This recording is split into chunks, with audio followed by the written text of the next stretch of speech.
Bonjour, bonjour, bonjour, bonjour. Bonjour, bonjour à tout le monde. Je vais commencer par ce magnifique texte des chroniques de l'impossible.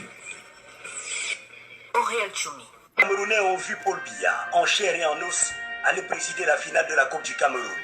Une finale de santé parce que les reports de trop avaient causé du tort aux deux équipes, d'office éliminées en compétition continentale. Et le manque à gagner, point d'interrogation, on s'en bat les couilles. Oui, au Cameroun, le calendrier du chef de l'État ne se commente pas. Vive le roi, vive la République tchèque et démocratique du Cameroun. 2 ans déjà que cet épisode de 2018 est passé. Le Cameroun n'a de cesse de sombrer dans la malgouvernance. Plus de 3 000 milliards de francs CFA détournés dans le cadre d'une canne pour laquelle le même Paul Biya avait pris le ferme engagement que le pays sera prêt le jour dit.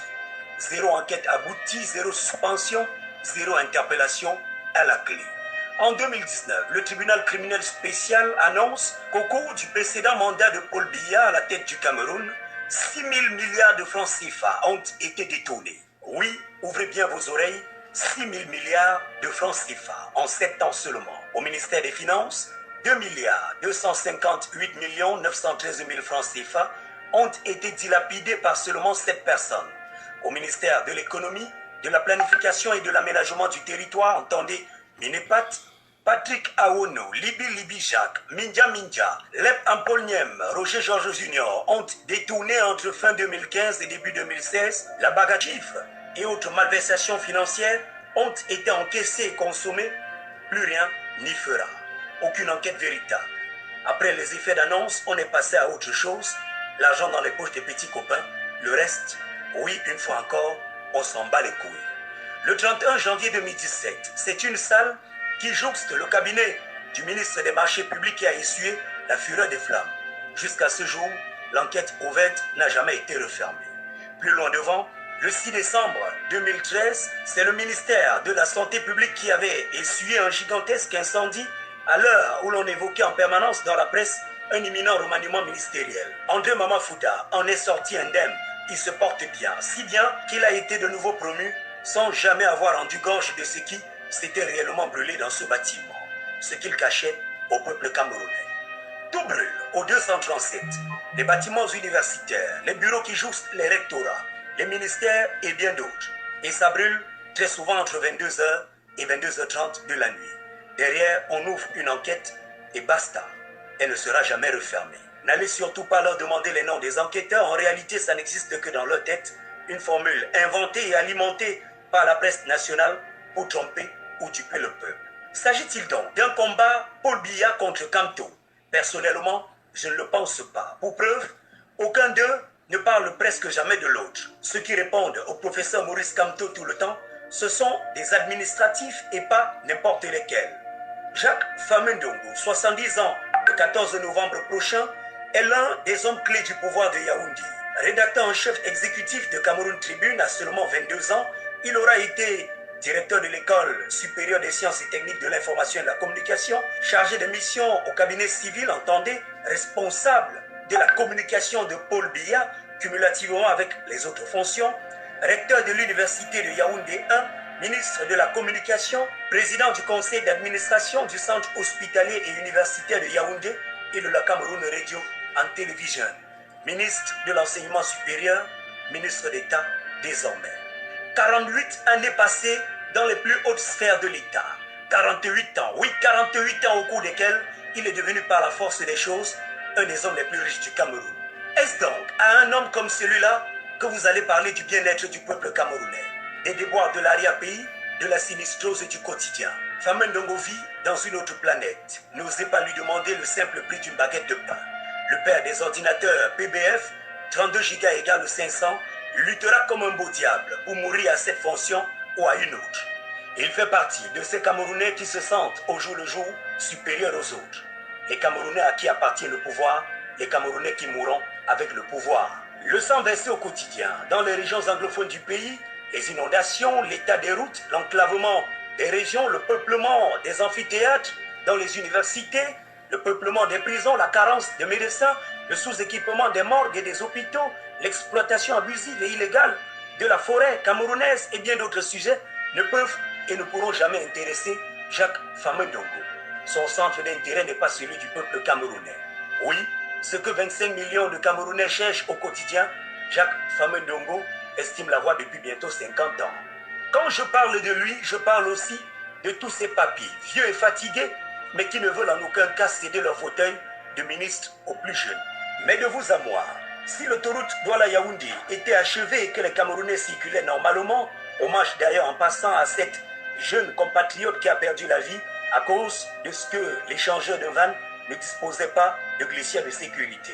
Si les routes du pays ne tuaient pas plus que les balles au front de guerre, si les jeunes diplômés trouvaient aisément leur insertion professionnelle, si les jeunes entrepreneurs se voyaient payer leurs factures par l'État et les pouvoirs publics, si l'économie du pays était prospère au vu des sacrifices du peuple camerounais, si le SMIC était à un prix raisonnable comme celui de certains concurrents sur la scène africaine, si les musiciens vivaient dignement de leur art, si les humoristes n'avaient aucune peine à payer leur loyer, si les administratifs n'étaient pas des vendeurs de terrain, des scieurs de bois, si la mémoire des militaires morts en guerre était respectée dans ce pays et qu'on décidait que leurs enfants où le marché local est envahi sous les yeux impuissants de la Nord par la contrebande en tout genre, où le procès verbal d'un scrutateur dans un bureau de vote n'a aucune valeur parce que seul le PV de l'ECAM fait foi, où les dons de Jack Ma, le milliardaire chinois patron d'Alibaba, peuvent être détournés impunément, où le riz d'orca peut fondre dans la nature en pleine crise du Covid-19, où le simple accès aux soins est un luxe pour les Camerounais, où voir une ambulance dans la rue est une preuve qu'à l'intérieur se trouve un riche ou un enfant de riche, où 8 jeunes Camerounais diplômés du supérieur vivent sous le seuil de la pauvreté, où la moto est devenue le tapioca de la jeunesse camerounaise, au point où même dans les IPES, entendez, instituts privés d'enseignement supérieur, les collèges, les universités, les brigades de gendarmerie, les commissariats de police, les prisons du Cameroun, vous avez des salariés qui travaillent en journée et pointent sur le Beskin en soirée. Pourquoi le professeur Maurice Kamto ne penserait-il pas à sauver son pays, notre pays à tous, le Cameroun? Qu'on se le dise, le Cameroun nous appartient tous. En vulgarisant les bars et snack-bars malgré une réglementation assez rude sur ce secteur d'activité, Paul Biya savait que l'alcool est un frein à la pensée. Les Camerounais boivent plus que des chameaux dans le désert. La SABC, entendez, la Société anonyme des brasseries du Cameroun, à elle seule a fait boire aux Camerounais en 2019 936 millions de litres de bière. Je n'ai pas cité UCB et Diageo. Voilà avec quoi Paul Biya tient la jeunesse qu'il qualifie de fer de lance de la nation. Non, monsieur le président, ayez le courage de le dire aux jeunes dans les yeux, ils sont le fer sans lance de la nation. La bière, la bière, la bière. Et quand on ne boit plus, on remet nos vies à Jésus. On joue les églises de réveil. Heureux les pauvres, car le royaume des cieux leur appartient. Mais Paul Biya et ses ministres ne sont pas pauvres. À quoi sert-il à un homme de gagner toutes les richesses de la terre et de perdre son âme au paradis? Mais l'Église grandit en parpaing et au jour le jour, et finalement ce sont les sociétés occidentales qui tirent profit des quêtes, offrandes, dîmes et tout ce qui va avec la sueur du peuple camerounais. Et dit que Paul Atangandji menace de sortir l'armée pour empêcher que le peuple n'exerce son droit constitutionnel. Monsieur Ndi, dites-moi, qu'avez-vous fait des enfants de tous les militaires qui sont morts au front de guerre? Monsieur Ndi, qu'avez-vous fait des femmes de ces militaires contraintes pour certaines aujourd'hui à vendre parfois leur âme au diable pour trouver de quoi nourrir leurs enfants? Monsieur le ministre de l'administration territoriale, de quels militaires parlez-vous? De ceux qui s'alignent en septembre devant les bureaux des proviseurs pour supplier qu'on prenne leurs enfants au lycée? De ceux dont on chasse les enfants à l'école quand ils sont en guerre pour non-paiement de la pension? De ceux dont on ne reçoit les femmes à l'hôpital quand elles vont accoucher qu'après paiement de certaines factures? De quels militaires parlez-vous, monsieur Paul Atangandji? De ces pauvres enfants qui survivent avec à peine 60 000 francs le mois? De ces pauvres enfants qui ne parviennent même pas à payer le loyer et qui sont obligés de squatter dans les casernes avec des toilettes infectes et au milieu de l'insalubrité? C'est d'eux que vous parlez réellement, monsieur le ministre? Des militaires qui se retrouvent obligés de payer les concours à leurs enfants dans ce pays dans l'espoir que leur progéniture ait au moins le matricule? C'est sur ces militaires que vous, ministre de l'administration territoriale, comptez véritablement? Vous ont-ils dit qu'ils n'aiment pas le changement, monsieur Di? Des militaires que vous avez transformés en vigiles, obligés de passer leur journée devant des microfinances, alors que le gros du gros, le gros pactole, rentre dans vos poches et que ne pointe même pas 5 000 francs de la journée. C'est sur ces militaires que vous comptez réellement M. Atangadji. Le Cameroun et son armée, des militaires méprisés, clochardisés par les pouvoirs publics qui sont toujours restés sourds à leurs cris de détresse. Souvenez-vous, certains ont été obligés de faire un mouvement d'humeur le mercredi 9 septembre 2015 pour avoir leurs frais de mission. Oui, monsieur le ministre de l'administration territoriale, les hommes sont au front, ils essuient les tirs nourris de l'ennemi, ils affrontent la barbarie de Dame Nature, pendant que les gens tapis dans l'ombre croquent leur argent à pleines dents dans des bureaux climatisés. C'est sur ces militaires que vous, ministres, comptez pour mater le peuple camerounais, monsieur Atangadji. Des militaires qui vont en guerre et que vous n'avez jamais daigné visiter dans leur lit d'hôpital. Le 17 janvier 2015, son Excellence Idriss Déby Itno, le maréchal du Tchad, est venu à l'hôpital militaire de Yaoundé réconforter les blessés de guerre contre Boko Haram. Il se murmure qu'il avait même laissé 12 millions de francs CFA pour le personnel de cet hôpital et que les gros poissons se sont assis dessus. Vous, M. Atangadji, pouvez-vous me dire si vous connaissez la route qui mène à l'hôpital militaire de Yaoundé? Y avez-vous déjà mis pied depuis que reviennent les blessés de guerre, que ce soit de la crise anglophone ou de Boko Haram? Mais ce sont ces hommes que vous méprisez allègrement, ce sont ces hommes pour qui vous n'avez aucun respect, que vous osez appeler aujourd'hui à venir massacrer le peuple, parce que l'heure du changement a sonné. Je m'arrête là pour aujourd'hui. Le peuple a les oreilles pour entendre. Je l'ai toujours dit, aucune nation au monde ne s'est développée sans révolution. Il revient à Paul Biya d'éviter une révolution mue en révolte au Cameroun. Dans un pays où les populations acceptent toutes les humiliations, toutes les frustrations et les supplices, même les plus immondes, dans un état dit de droit où l'antidroit a été érigé en modèle de gouvernance, dans une nation où règne la gouvernance par embuscade, le peuple a le devoir de prendre son destin en main. S'il est avéré, par exemple, que Ferdinand Ngongo a envoyé toute sa famille à l'étranger, s'il est avéré que plusieurs ministres vivent dans des maisons de fonction, non pas avec leurs enfants parce qu'ils sont dehors, mais avec la famille élargie, c'est à comprendre que le Cameroun n'est plus pour eux qu'un gâteau où chacun se sert à volonté. Je lance un appel vibrant et interpellateur à tous les militaires, les gendarmes et les policiers du Cameroun, tous les agents des services secrets, de se souvenir de ce qu'était ce pays, de ce qu'il est devenu, de ce que sont devenus les autres pays, les voisins, les concurrents sportifs et économiques comme la Côte d'Ivoire, le Ghana, le Rwanda, la Zambie et bien d'autres. Souvenez-vous, dans ce changement, il ne s'agit pas du professeur Maurice Kamto, mais de nous, de vous, de toutes nos familles et de notre avenir. Il s'agit de notre pays à nous tous, le Cameroun. Entre le vin, le whisky, les prados, les champagnes, les évacuations sanitaires pour les uns et l'eau potable, du pain et des soins pour tout le monde, ce sera à vous de choisir, vaillants soldats. Chers frères et sœurs, porteurs d'âmes et hommes en tenue, la guerre a toujours plu aux dirigeants querelleurs parce qu'ils ont déjà bâti des fortunes dans des paradis fiscaux et ils s'envoleront dans les jets privés des petits copains à la moindre incartade. Souvenez-vous de votre peuple, de ce pourquoi vous vous êtes engagés, du drapeau national qui vit avec vaillance et fierté sur le bras de votre treillis, de l'armoirie d'acier forgé qui scintille sur votre béret. Quand on vous demande pourquoi êtes-vous devenu soldat, la réponse est simple, parce que vous êtes brave. Vous dressez un mur avec fierté, honneur, dignité et loyauté. Vous regardez votre patrie, vos mamans, vos papas, vos enfants, et vous leur dites à tous, dormez tranquillement chez vous. Nous les soldats, on veille sur vous, on monte la garde. Vous êtes nos héros, vous êtes les héros du peuple camerounais. Quand viendra le moment du changement, entre le sacrifice et l'holocauste, entre le meurtre et la vie, entre la dignité et la forfaiture, entre la liberté et les discours de promesses, vous n'aurez qu'un choix à faire, vaillants soldats. Ce choix, c'est la République, le Cameroun. Ce choix, c'est l'avenir de tous nos enfants. Le Cameroun entre désormais dans sa 3e République. Vert ou jaune, paix, travail, patrie. La patrie ou la mort, c'est le peuple qui vaincra. Monsieur le Président de la République, nous vous aimons du fond du cœur. Mais s'il vous plaît, papy, 5 ans encore à passer dans cet enfer est devenu pour nous impossible.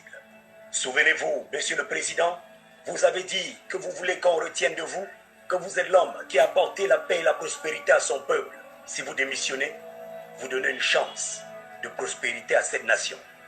À bientôt, Excellence. Dieu bénisse le Cameroun. Oui, merci d'être dans le direct. Merci Joseph Emmanuel, merci Duplessis, merci Eugène, merci à tout le monde. Ce que je voudrais dire, c'est un message aux hommes en tenue. Je reviens sans cesse sur eux parce que nous sommes à la croisée des chemins. Et franchement, c'est même des propos personnels que j'invoque. À titre personnel, j'ai deux frères dans l'armée. J'ai deux frères qui sont militaires. Je connais de quoi ils souffrent. Je connais ce qu'ils vivent. Je connais la mentalité des hommes en tenue. Je connais leur vécu. Je connais la précarité dans laquelle se trouve chacun de leurs journées. Je connais la psychologie d'un militaire. Un militaire fait énormément pour la patrie. Quand vous voyez un militaire boire, se saouler et machin truc, ce n'est pas une vie facile. C'est une vie de devoir, de sacrifice, de loyauté. Ils peuvent mourir dans 2 jours, dans 1 mois, parce qu'ils ont vocation à mourir, à écouter leur vie pour leur patrie. J'ai 2 frères dans l'armée. Et moi, ils savent ma position. Je ne veux pas leur dire ce qu'ils ont à faire. Mais ils m'ont garanti que c'est le peuple qui décide. C'est vous, le peuple, qui décidez. Eux, à la limite, les militaires s'en foutent des soldats, du bien ou du mal. C'est ce qu'on appelle un interjecteur de conscience. En tout cas, toutes les obligations qui sont liées à l'interjection de conscience. Ils s'en foutent. C'est la machette. Si tu utilises la machette pour couper la tête de quelqu'un, mais la machette va couper. Tu utilises la machette pour couper l'arbre, la machette va couper l'arbre. Et donc, ça dépend maintenant si vous êtes l'arbre ou si vous êtes la personne. Si vous êtes l'arbre, vous restez stoïque et vous vous laissez couper, anéantir. Ou alors, si vous êtes un être vivant, vous êtes un être réfléchi, vous êtes un être mobile, alors vous prenez les dispositions. Vous prenez les dispositions pour que cet état ne se réalise pas. C'est-à-dire, vous marchez pour votre avenir. Vous marchez pour votre dignité. Il ne faudrait pas qu'on mette beaucoup de responsabilités sur les épaules des hommes en tenue. Mais les hommes en tenue sont avec vous dans les marchés. Ils sont avec vous. Leurs enfants font aussi la queue dans les services publics. Ils n'ont pas, on a toujours l'impression de penser qu'ils sont des privilégiés. À pas venir accompagner quelqu'un dans l'avion. Le militaire a quel privilège au Cameroun? Vous avez vu ce brillant article sur la vie des militaires. Mais c'est tellement misérable, c'est miséreux. Le pays ne fait pas assez pour eux. On ne les reconnaît pas assez. Où est Paul Biya depuis des années? Même les officiers qui sortent, les hauts officiers du Cameroun, le futur du Cameroun, Paul Biya n'est même pas amène. Dès que présent, il envoie les officiels français. Comme pour dire que le Cameroun n'est pas indépendant, allez vous faire foutre. C'est de ça dont il est question. Les militaires n'ont pas d'assurance. Ils n'ont pas de retraite. Si un militaire meurt à 25 ans, qu'en sera-t-il de ses enfants, de ses petits-enfants? Est-ce que les retraites, les pensions vieillesse et consorts sont indexées au niveau sur l'indice d'inflation? Concrètement, je ne vais pas dire que quoi. Normalement, si la vie devient chère, normalement, il faudrait que les pensions retraites soient arrimées à la cherté de la vie. Si l'inflation, si les prix au marché augmentent de 10%, mais il faudrait que tous les salaires, à plus forte raison les retraites, surtout des militaires, soient augmentés au moins de 10%. Quels sont donc ces hommes en tenue qui n'essayent pas de regarder le bienfait, du moins le bienfait des manifestations, qui sont pour tout le monde? Mais les militaires sont en minorité devant le peuple. Les militaires sont en minorité devant le peuple. Et le militaire, si on enlève les militaires, on met à la maison. On les radie. Mais c'est le peuple encore qui peut être l'avocat du militaire. Mais si le peuple ne peut pas prendre ses responsabilités, ne peut pas venir finalement soutenir les militaires, dans leur bras de fer avec l'État. Mais vous croyez que ces militaires-là vont risquer leur carrière politique, leur carrière autant pour moi professionnelle, pour un peuple qui est inconscient? C'est l'occasion pour moi d'appeler à la conscientisation de tous les peuples du chassement, de tout le peuple révolutionnaire, pour que nous fassions notre part de choses. Ils ne tireront pas. Eux-mêmes, ils sont fatigués. Ils sont fatigués. Ils sont fatigués. Partagez le direct. Partagez le direct. Ce n'est pas une histoire de tribus. Ce n'est pas une histoire de machin. Tous les voleurs sont dans toutes les tribus au Cameroun. Vous avez vu la liste. Je vous ai parlé de la sous-scolarisation. Je vous ai parlé de comment on constitue les agrégats macroéconomiques avec le PIB, qui est juste la somme de toutes les valeurs ajoutées, de tout le travail de tout le monde. Comment cet argent est reparti et redistribué. Je vous ai parlé de l'indice de développement humain. Comment se fait-il que le PIB augmente, se multiplie par 7, mais la sous-scolarisation au nord a été divisée par 15 en l'espace de 50 ans? Quand on me dit par exemple, j'ai vu la liste de nomination de Charles Ndongo. Mais c'est les mêmes noms qui reviennent. C'est les mêmes patronymes. Je me suis dit que, mais il y a même un nom peut-être d'un Bamileke ou bien d'un de quoi. Mais il n'y a aucun nordiste. Ce n'est même pas que les nordistes aujourd'hui ne sont pas nombreux, ils ne sont pas camerounais. C'est juste qu'ils ont été sous-scolarisés, ils sont analphabètes. Regardez la qualité même des députés. Ils ne peuvent pas tenir un discours. Ils avaient des fautes par-ci, par-là. Mais je pleure du Cameroun, je pleure. Je pleure. Quand on va dans les services publics au nord, ils ne peuvent pas avoir de nordistes. Parce qu'ils sont sous-scolarisés, analphabètes. L'injustice sociale a été manœuvrée depuis 1984 pour les anéantir, pour anéantir les forces créatives du Nord. C'est de ça dont il est question. Il faut de la justice sociale, il faut de l'équité. Et la justice, c'est quoi? La justice sociale, c'est quoi? Ce n'est pas marcher, cogner à toutes les portes du Cameroun pour partager l'argent. C'est faire des routes que tout le monde va marcher dessus. Même Paul Biya roule avec son vracatala sur ça. Même le piéton, même le cultivateur roule sur la route que Paul Biya roule dessus. Le défilé du 20 mai, tout le monde passe là-bas. C'est ce qu'on appelle la justice sociale. C'est ce qu'on appelle l'équité, l'égalité des chances, des opportunités, des perspectives. C'est l'éducation. La justice sociale, c'est l'éducation. La possibilité à tout, je dis bien à tout citoyen, qu'importe le niveau social, le rang social de leur famille, de pouvoir avoir accès à l'éducation, de pouvoir accès aux bourses. Tu viens comme ça rééquilibrer, lisser l'éducation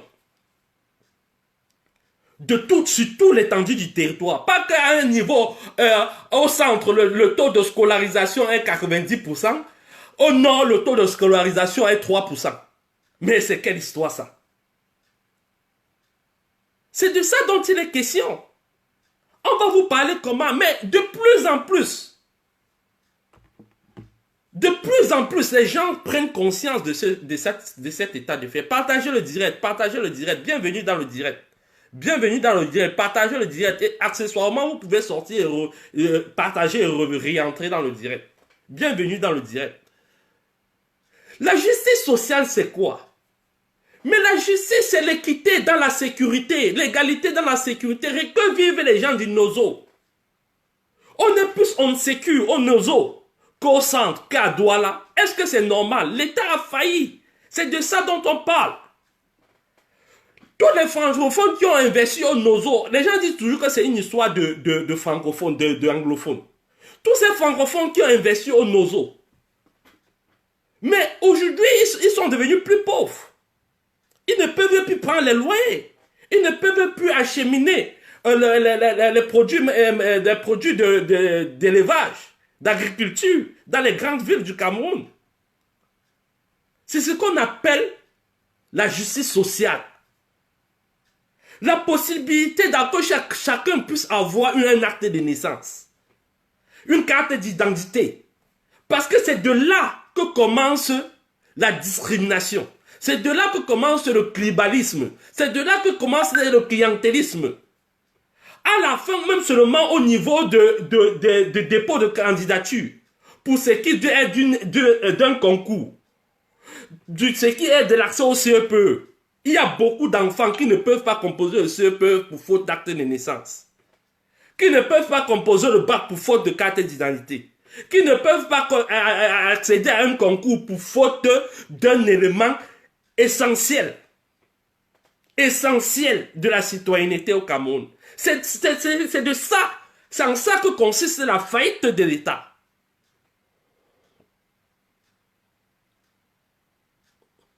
Les hôpitaux, l'accès aux hôpitaux, n'en parlons plus. Dans un pays aussi précaire que le Cameroun,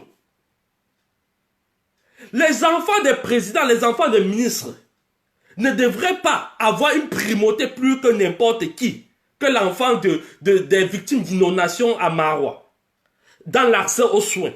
Parce que dans son corps là, son poumon, le poumon des enfants des ministres là n'est pas en or, n'est pas en argent. Les êtres humains sont tous pareils. Ils ont autant de besoins naturels, physiques, physiologiques et moraux que tout être humain. C'est de ça dont il s'agit. Pourquoi diable devrait-il avoir les primautés dans les hôpitaux? Mais lesquels hôpitaux même? Il n'y en a pas. L'État est en déconfiture. Je me rappelle, dans les années 88, 82, les présidents du Tchad, leur famille venait à s'accoucher à Yaoundé. Aujourd'hui, c'est impossible. De la Centrafrique, il n'y a plus rien. Le Cameroun est devenu un désert, un désert, un désert. C'est de ça dont il est question. Partagez le direct, partagez, vous revenez. Partagez, vous revenez. Partagez énormément le direct, vous revenez. Bonjour Valérie, bonjour Brigitte. Partagez le direct, vous revenez. Donc il va falloir qu'on parle sérieusement. Moi j'ai déjà dit, les forces armées, les forces de défense et de sécurité ont déjà fait leur travail. Ils attendent de façon assidue la grande vague de mobilisation de marche pacifique du 22. Ils ne tireront pas. Parce que tirer sur une foule excitée de 100 personnes, 200 personnes, 400 personnes, 600 personnes, 1000 personnes, alors qu'ils ont trois qui pick up, c'est se suicider. Parce que même la panique, même l'instinct de suivi fera que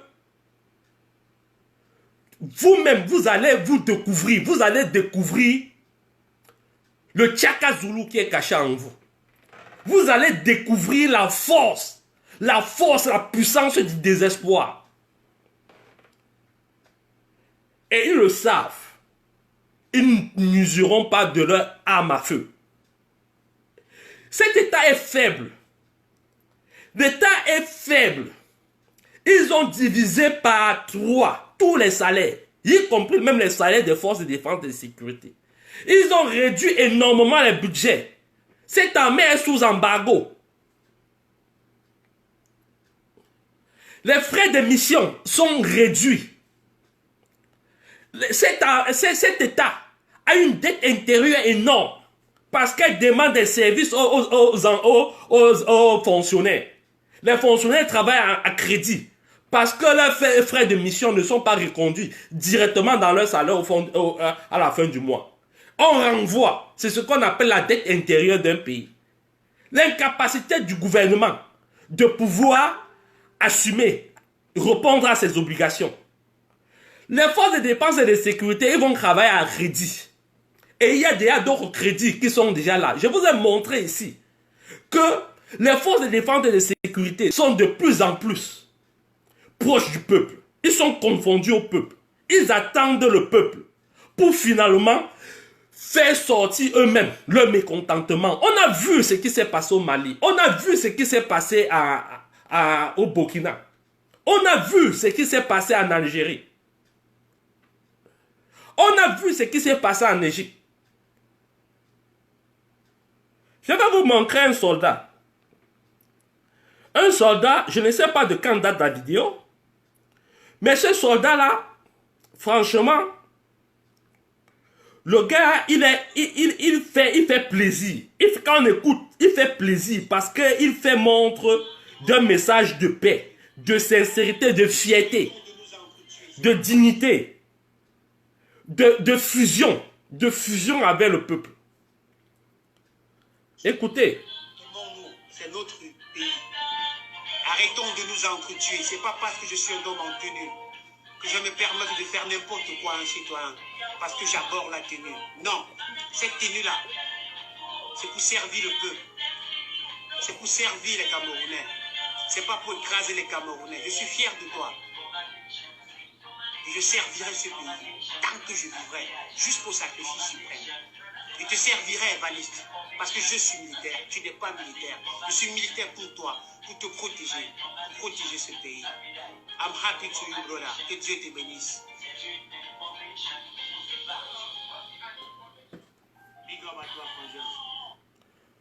Il est clair et net dans cette vidéo.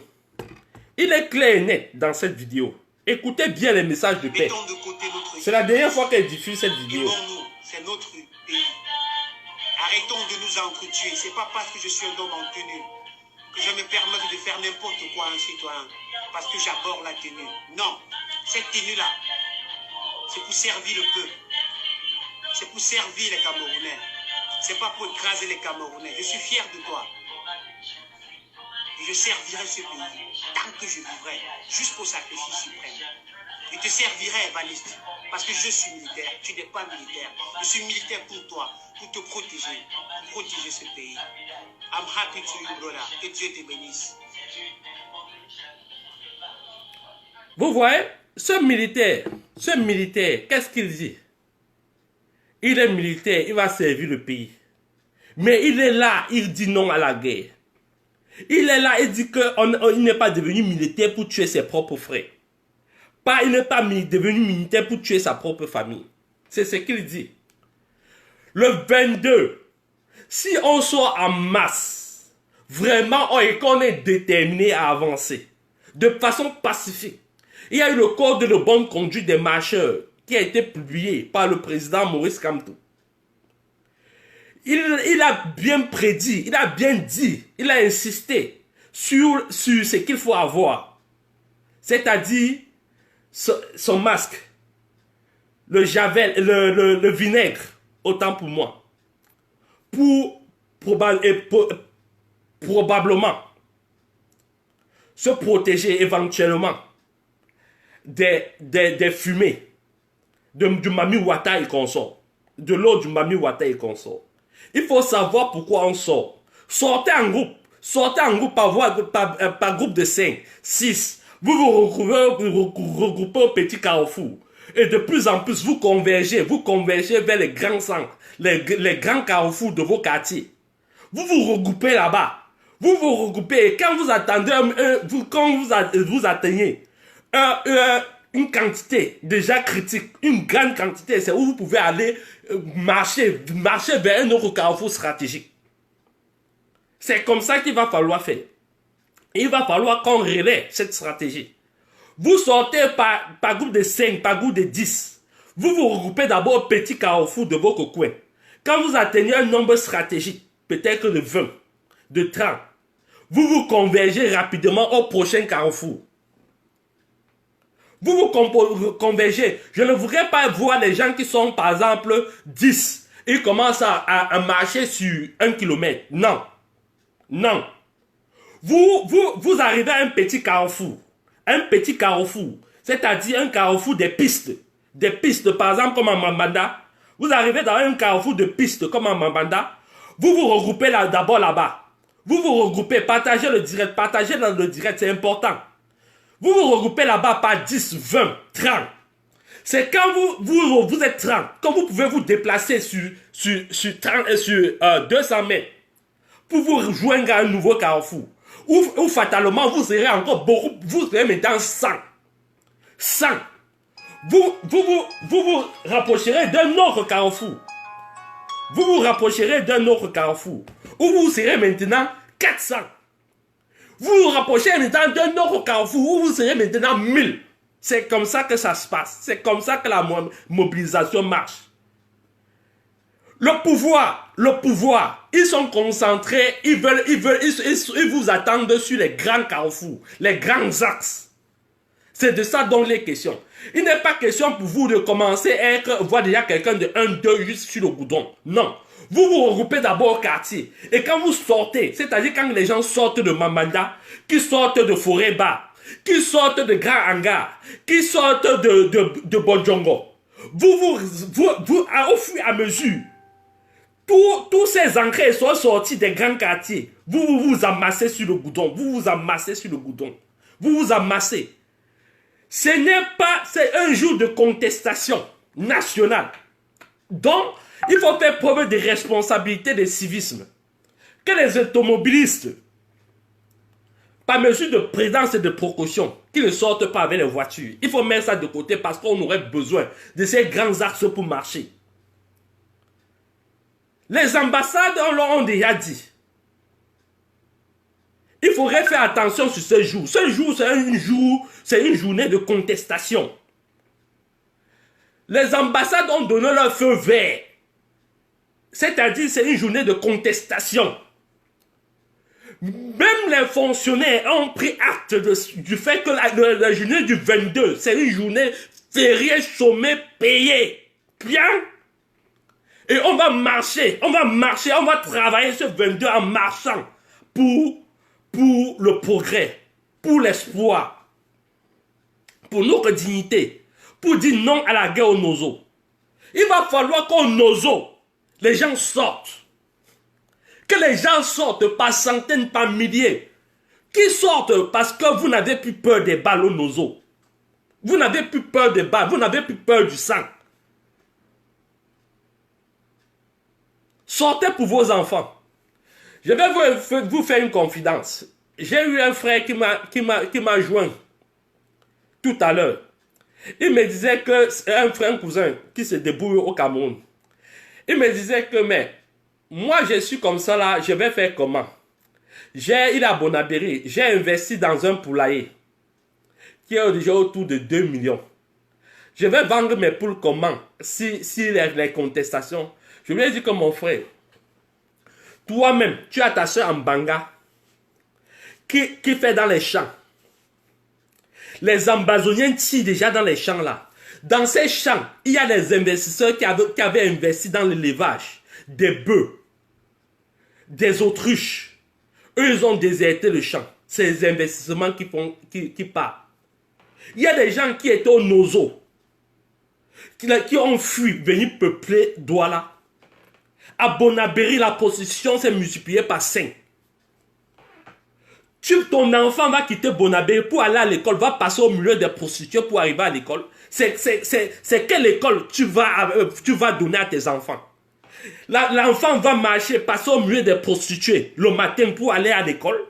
Sortir de l'école à Bonabéry, passer au milieu des prostituées parce qu'il y a plus de prostituées que plus de femmes, que plus de travailleuses, que plus de femmes dignes à cause de la guerre au Nozo. C'est de ça dont tu parles? La guerre au Nozo est déjà dans le Mungo. C'est déjà dans l'ouest. C'est déjà la frontière de Douala. Qu'est-ce que tu fais de ces gens qui ont fait le poulailler dans les zones reculées où il n'y a pas la possibilité de route pour aussi acheminer leurs produits à Douala pour vendre? Il faut avoir la capacité d'indignation collective. Il faut avoir la capacité d'indignation collective. Il faut penser pas seulement pour soi, mais penser pour l'autre. Il faut, même si tu es égoïste, il faut penser macro. Parce que quelque part, quand le voisin est à l'aise, tu es à l'aise. Il y a quelqu'un, un salarié, un employeur, Il était tellement avare de son argent qu'il sous-payait ses employés. En les sous-payant, pensait-il, il devait tirer le maximum de profit. Mais c'était il regardait sur le très court terme. Parce que sur le long terme, voici ce qui s'est passé. Ces employés devaient commencer déjà à avoir deux travails. C'est-à-dire, parce qu'ils avaient les besoins, les charges immenses à la maison, ils étaient obligés de travailler encore la nuit quelque part pour arrondir les deux bouts. Finalement, venir au lieu du travail et avoir une productivité en baisse. Cet employeur a constaté que les employés commençaient à tomber malades du fait pour eux de l'impossibilité de se soigner. Même pas de se soigner, de prévenir ne serait-ce que les maladies. Et c'est comme ça que cet employeur est tombé très rapidement en faillite. Il est question de ne pas penser à court terme, mais de penser à long terme et de façon macro. C'est de ça dont il est question. Le message que je veux aussi passer, parce que je commence à voir les fibres, le début d'un certain triomphalisme avant l'heure. Il ne faudrait surtout pas commettre cette erreur de triomphalisme avant le 22. Ce n'est que le début d'une vague de protestation qui va durer sur le temps, jusqu'au départ du satrape du pouvoir. On n'a rien contre ces hauts fonctionnaires qui détournent de l'argent. C'est parce qu'ils ne sont pas punis assez. C'est parce que le peuple ne s'est pas montré suffisamment responsable et digne. Ne s'est pas constitué en patron, un vrai patron de ces prédateurs tapis dans les vestes et cravates, dans ces bureaux, à Yaoundé, à Douala, dans les ports et à aéroports. Lorsque nous, le peuple, le 22, on va dire qui est le vrai patron de ces politicards au Cameroun, les choses changeront. Gare au triomphalisme. Ne commencez pas à voir des choses se passer et vous dites que, oh, c'est sûr. Travaillez jusqu'au 21 à minuit. Travaillez jusqu'au 22 à 4h, 5h du matin. Continuez le travail de mobilisation, de conscientisation. Le message doit arriver au Bayam Silan. Expliquez-leur en quoi Paul Biya a volé leur vie, a volé la vie de leurs enfants, de leurs petits-enfants. Expliquez-leur en quoi Paul Biya a inhibé leur créativité, leur progrès, leur perspective d'avenir. De passage du Bayam Silan au micro-entreprise. Du passage plus tard des micro-entreprises aux PME. Des passages finalement de PME aux grandes sociétés. C'est de ça dont il est question. Expliquez aux Bensikiman, comme si ce n'était pas assez, que leur école de master, de licence, de BTS, de DUT, leur chômage là, ce métier de Bensikiman, qui est l'antichambre du chômage camerounais, qui retient tous les chômeurs, expliquez-leur en quoi c'est Paul Biya qui est le problème. Expliquez-leur. Ici, à l'Occident, les Blancs n'ont pas peur de continuer à créer des robots. Quand on crée des robots, les gens pensent que ceux qui étaient en train de travailler à la place des robots seront au chômage. Les Blancs n'ont pas peur de ça. C'est-à-dire remplacer les robots par des hommes. Ces hommes-là vont faire preuve d'imagination, d'inventivité, de créativité. Parce qu'ils ont les structures pour ça, ils ont les routes pour ça, ils ont Internet très haut débit pour ça, ils ont les hôpitaux pour ça, ils ont tout. La justice sociale, l'équité sociale est garantie pour que cette masse, que les robots remplacent, cette masse salariale, cette masse de travailleurs, que les robots remplacent, l'État n'a pas peur qu'ils deviennent des chômeurs. On fait ce qu'on appelle le recyclage. On fait qu'ils quittent de leur état de travailleur à un état de création d'emploi. Un état d'employé à un état d'employeur. qu'on voit grand. Mais au Cameroun, qu'est-ce que l'État fait? L'État libéralise le transport, l'importation de motos. Crée et encourage, même tribalise même le transport à moto. Faites de ça le métier d'avenir au Cameroun. En disant que les motos à 100 000 noirs dans le Djaïlobo et consorts, c'est un métier exclusivement réservé à l'ethnie de la région. Comme si le bensikin c'était un métier noble. Vous êtes sous-employé. Vous n'avez pas de dignité. Vous êtes sous-exploité. Vous avez un potentiel. Vous avez du potentiel qu'il faut libérer. Il faut libérer l'énergie positive, d'inventivité. C'est de ça dont il est question. Partagez le direct. Partagez le direct. Gare au triomphalisme. Gare au triomphalisme. Continuez le travail. Oui, Josette. Continuons le travail de mobilisation, de conscientisation jusqu'au 7 à 7 heures du matin le 22. Il faut qu'on continue.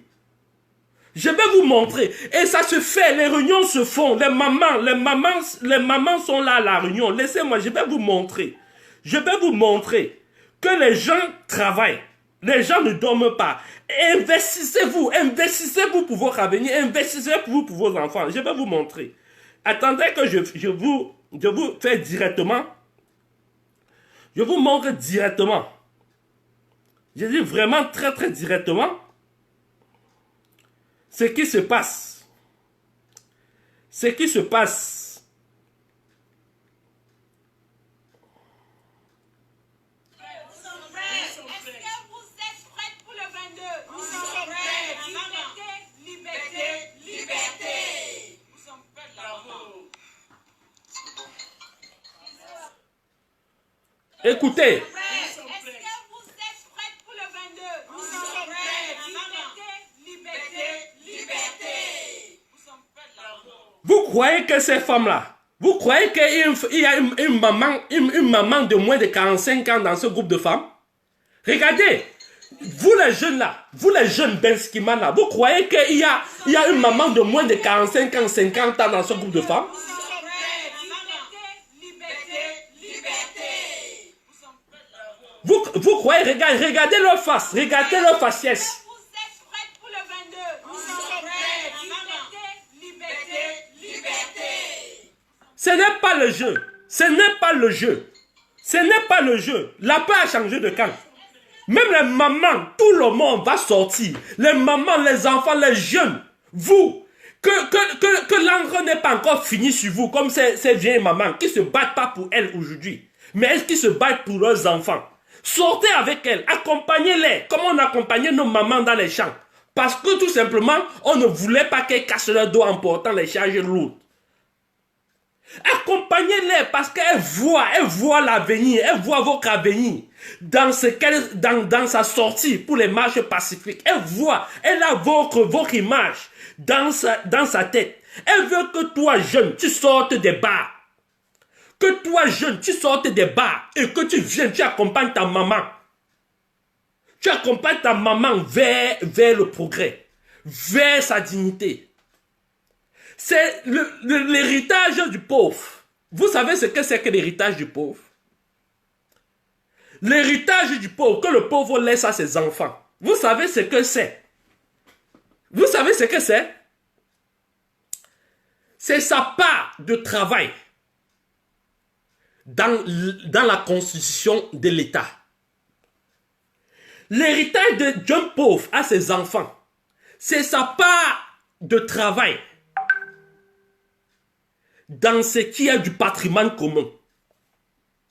Je répète encore, je répète. L'héritage du pauvre, c'est-à-dire que le pauvre, quelqu'un qui est pauvre et qui va mourir et qui est prêt à laisser la main à ses enfants. Il n'a pas de maison, il est en location, dans une maison en Carabo, dans un sous-quartier, dans machin truc. Ça n'a pas d'héritage.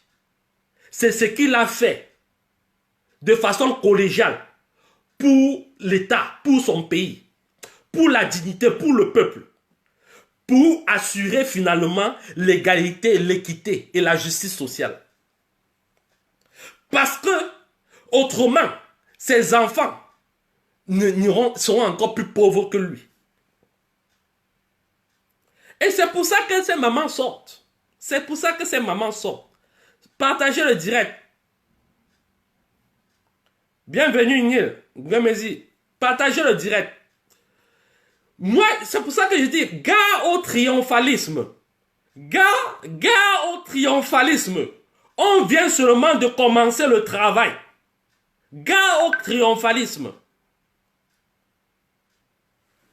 Je vais vous dire quelque chose. J'utilise beaucoup de métaphores. Je vais utiliser une métaphore.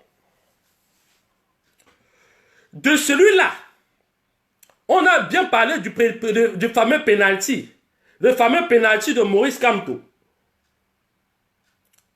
Du but marqué. Il a marqué le but, le penalty. Je vais utiliser une métaphore sur le penalty. Imaginez-vous qu'il vous reste un tireur de penalty qui vient tirer le penalty pour remporter la Coupe du Monde. Une compétition qui arrive tous les 4 ans. Et qu'un footballeur, dans sa vie, surtout les pays modestes, comme le Cameroun, ou bien l'Ukraine, ou le Libéria, c'est probablement la chance unie pour un joueur de pouvoir même participer à cette compétition qui est la Coupe du Monde, la finale de la Coupe du Monde. Et à plus forte raison, arriver en finale. Ne serait-ce que participer à la compétition, c'est déjà une prouesse qui arrive une fois tous les 100 ans dans un pays qui est comme l'Ukraine ou l'Uruguay. Vous connaissez le pays qu'on appelle l'Uruguay? C'est le tout premier pays qui a remporté la Coupe du Monde. Vous savez après combien de temps ils ont participé à la seconde édition de la Coupe du Monde lorsqu'on a ouvert la Coupe du Monde à tous les pays du monde? C'était après des dizaines d'années. C'est pour vous dire que le penalty qui sera tiré le 22, c'est un penalty historique. C'est un deuxième penalty historique, mais tiré finalement par le peuple souverain.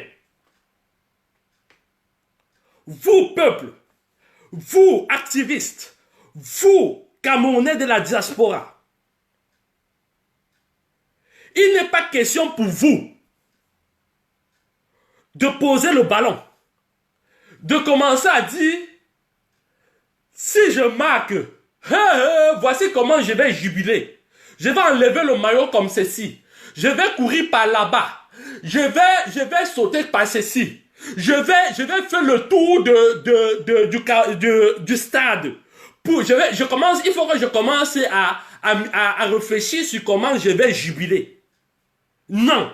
Gare au triomphalisme. Gare au triomphalisme. C'est dans ça là. C'est dans ce micmac cérébral qu'on rate de pénalty.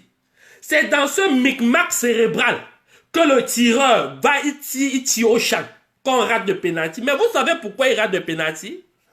Je vais vous expliquer. C'est en sciences neuronales. Je vais vous expliquer. Il rate de pénalty pourquoi? Parce que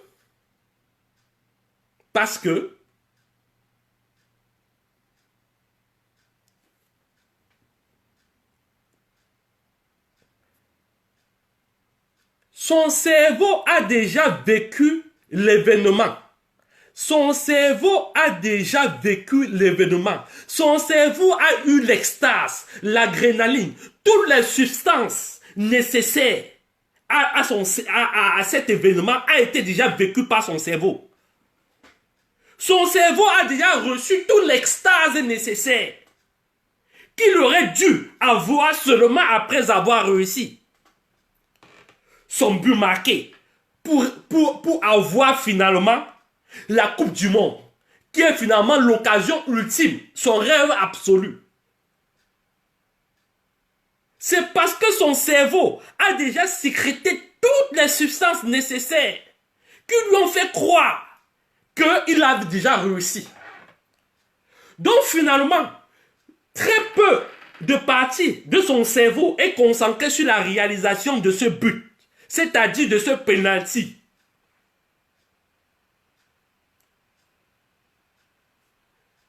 C'est un conseil que je vous donne aussi. Moi, quand je fais mes directs, je voudrais qu'à la fin de chaque direct, que quelqu'un ait appris quelque chose. Nous, on a aussi eu la chance d'aller à l'école d'étudier aussi pour partager.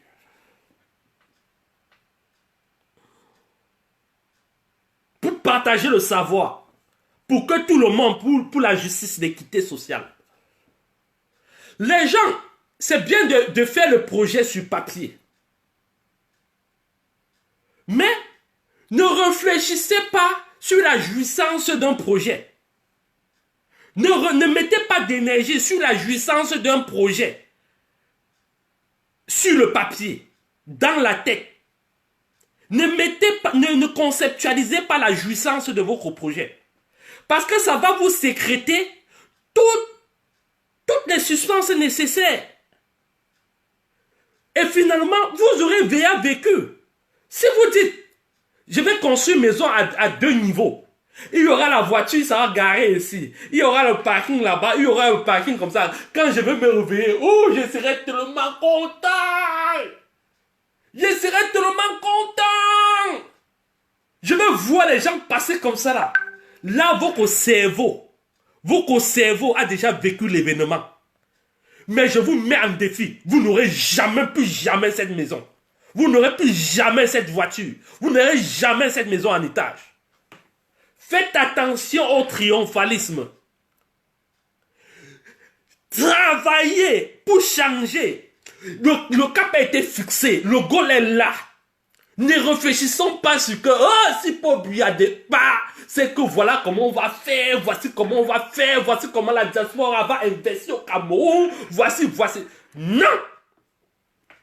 Non! Concentrez-vous sur le pénalty que vous devez tirer. Ne pensez pas. C'est pour ça que les grands joueurs, les Cristiano Ronaldo, les Didier Drogba, par exemple comme Didier Drogba, lorsqu'il tire son penalty contre le Bayern de Munich en finale de Champions League. Mais il tire. Et lui s'étonne même que le but est entré. Et il ne connaît même pas comment il va jubiler. Pourquoi? Parce qu'il n'a pas pensé à comment il va jubiler. Il était juste focus sur le but. Je prends mon ballon. Je me concentre. Je choisis mon angle. Je regarde le gardien. Je choisis mon angle.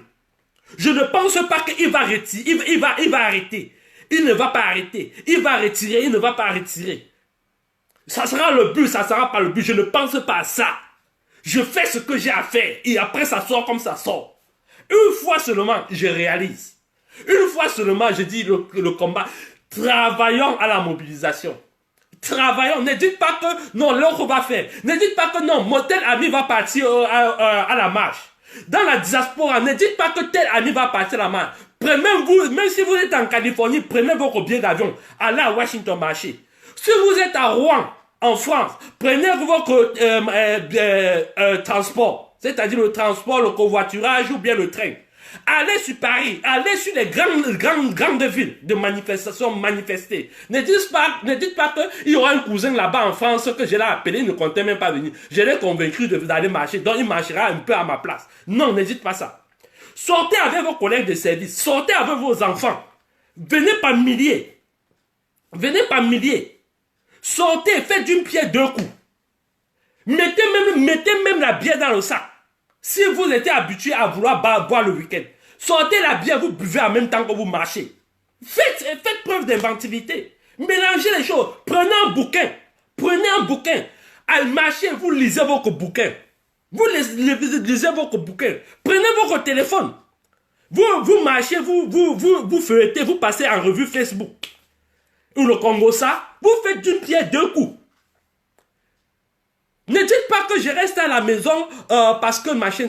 Oh, si c'était fini. Oh, si Paul Biya part. Non, c'est toi qui vas partir faire Paul Biya. C'est toi qui vas faire partir Paul Biya. C'est ta place qui manque sur un pavé de goudron qui ne fera peut-être pas à Paul Biya de partir. Nous, on a de l'énergie en nous. C'est pour ça qu'il faut qu'on mette toute cette énergie ensemble pour démontrer la volonté du peuple. Et Eric Youke, il porte même mon prénom. Et il dit Mbap. Et je ne sais pas, c'est à moi qui s'agresse ou quoi. Mais tu sens un peu sympathique, je ne te bloque pas. Donc voilà. Il faudrait qu'on continue les marches pacifiques. Il faut qu'on continue les mobilisations. Partager le direct. Il faut qu'on cesse dès que les activistes de groupe WhatsApp, de Facebook, il va falloir que le 22, on parte sur le terrain. Que le 22, on parte sur le terrain, on bloque les pavés. Toi, Ngamezi, toi tu es un Parisien de longue date. Tu connais les raccourcis. Tu peux être à la marche. Josette, non, ça c'est sûr. Ça c'est sûr. Ça c'est une combattante sûre. Valérie, merci. Tu peux être à la marche, Valérie. Tu peux être à la marche. Pat MC, tu es un grand artiste. C'est aussi le combat des artistes. Patricia Fidèle, tu peux être à la marche. Duvaline Pam, tu peux être à la marche. Soyez à la marche, soyez de tout combat. C'était de ça le message substantiel de mon direct. Gare au triomphalisme. Gare au triomphalisme. Gare au triomphalisme. Gare au triomphalisme. Je vais devoir partir. Je vous remercie d'avoir été dans le direct, d'avoir partagé le direct, d'avoir liké, d'avoir commenté, d'avoir protégé ce direct. Merci énormément. On est ensemble. Je vais mettre une musique. Je vais pas rapidement finir rapidement en queue de poisson comme je finis souvent.